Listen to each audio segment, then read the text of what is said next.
অশান্ত বাংলাদেশ। ওপার বাংলায় দিকে দিকে বেছে বেছে হিন্দু মহল্লায় আক্রমণ হামলা চলছে। গতকাল ব্রাহ্মণবেড়িয়ায় কলকাতাগামী বাসের উপর হামলা হয়েছে।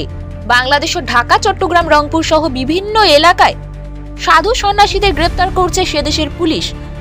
মন্দির ভাঙচুর এখন পড়শি দেশের নিত্য নৈমিত্তিক ঘটনা হয়ে উঠছে।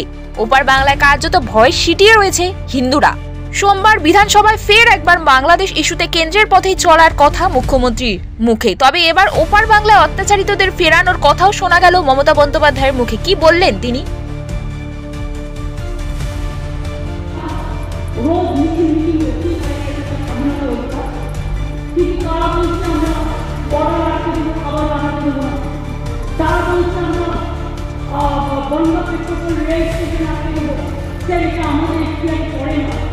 इंटरनेशनल एग्रीमेंट अनुযায়ী इंटरनेशनल बॉर्डर एग्रीमेंट अनुযায়ী गवर्नमेंट ऑफ इंडिया से আমাদের কাছে গাইডলাইন দেয়, আমাদের কাছে অ্যাডভাইস দেয়, তখনই আমরা এটা বন্ধ করতে পারি।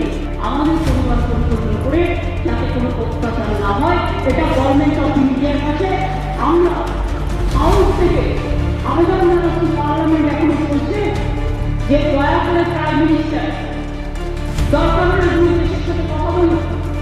যদি প্রধানমন্ত্রীর অসুবিধা থাকে কোনো ব্যাপারে, ডিপ্লোমেটিক ব্যাপারে, এক্সটার্নাল অ্যাফেয়ার্স এই